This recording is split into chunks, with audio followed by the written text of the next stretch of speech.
మహాగణాధిపతయే నమః. శ్రీ గురుభ్యో నమః. శ్రీమాత్రే నమః. అందరికీ కూడా ఆంగ్ల నూతన సంవత్సర శుభాకాంక్షలు.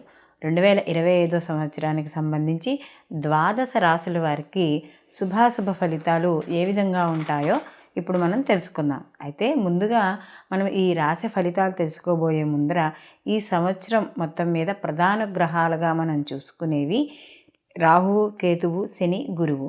ఈ యొక్క 4 గ్రహాల యొక్క సంచారాన్ని అనుసరించి మనకి ఈ యొక్క గోచార ఫలితాలు ఉండడం అనేది జరుగుతుంది. కాబట్టి ముందు ఈ గ్రహాలు ఎప్పుడు మార్పు చెందుతాయి, ఈ గ్రహాల మార్పు వల్ల ఎటువంటి పరిహారాలు ఈ ద్వాదశ రాశుల వారు చేసుకోవాలి అనే విషయాన్ని తెలుసుకుందాం.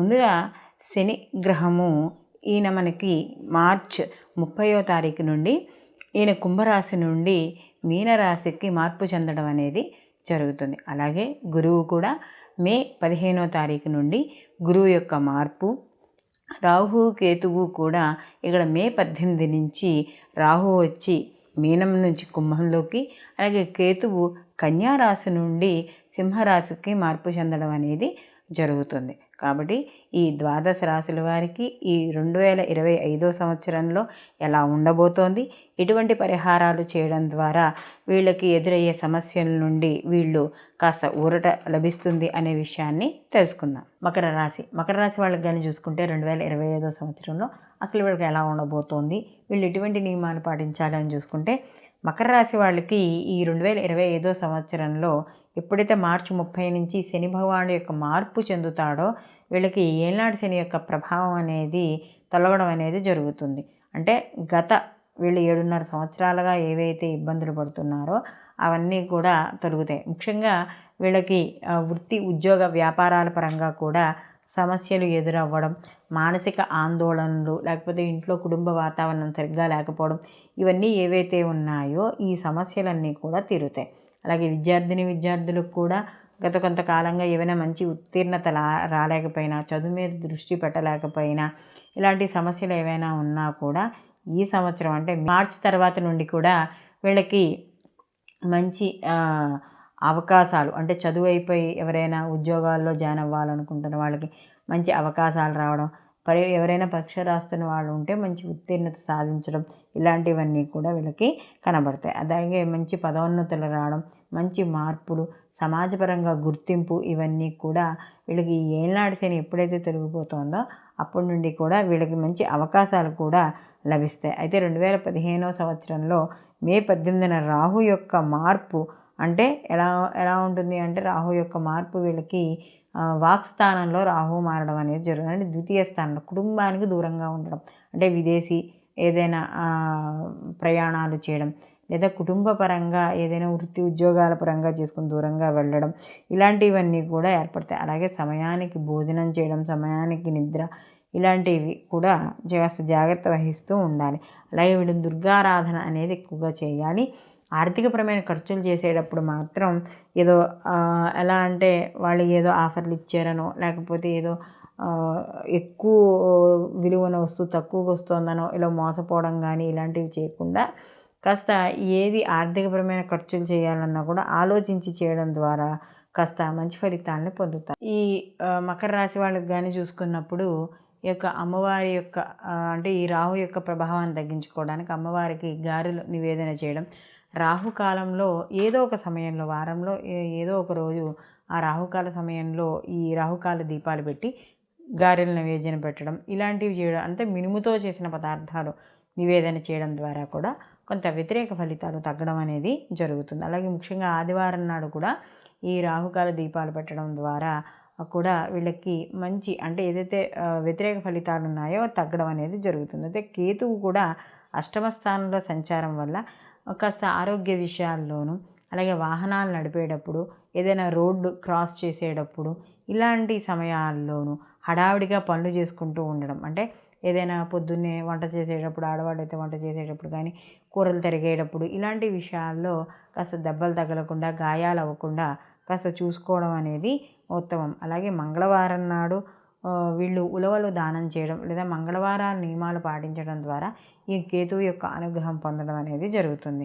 అలాగే తప్పనిసరిగా వీళ్ళు ఈ సంకష్టహర చతుర్థులు ఉంటాయి కదా, అవి తప్పనిసరిగా పాటించడం అనేది కూడా మంచిది. అలాగే ఎప్పుడైతే మే 15 తర్వాత వీళ్ళకి గురువు కూడా 6వ ఇంట్లోకి వెళ్తాడు. కాబట్టి ఎప్పుడైతే గురువు శత్రు స్థానంలోకి వెళ్తాడో ఆరోగ్య విషయాలు అంటే ఎక్కువగా ఒళ్ళు ఎక్కువగా రావడము, ఉబకాయంగా ఉండడం, లేదా వీళ్ళకి మనకి పొట్టకు సంబంధించిన ఇబ్బందులు, ఉదర సంబంధిత ఇబ్బందులు ఇలాంటివన్నీ వస్తాయి. కాబట్టి ఇలాంటి విషయాల్లో కాస్త జాగ్రత్త అనేది వహించాలి. అలాగే ఈ విషయాల్లో చూసుకుంటే వీళ్ళకి శని భగవానుడు తృతీయ స్థానంలో ఉండడం ద్వారా, అంటే ఎప్పుడైతే మార్చి 30 నుంచి తృతీయ స్థానంలోకి వస్తాడో అది మాత్రం వీళ్ళకి చాలా అనుకూలాన్ని ఇస్తుంటే, వీళ్ళకి రాహువు కేతువు కూడా వీళ్ళకి అంత పెద్ద ఏమీ మంచి అవకాశాన్ని అనేది ఇవ్వడం లేదు. గురువు కూడా వీళ్ళకి అనుకున్నంత శుభ ఫలితాన్ని ఇవ్వడు. కాబట్టి వీళ్ళకి మిగతా ఈ 3 గ్రహాలు శుభ ఫలితాన్ని ఇవ్వకపోయినా కూడా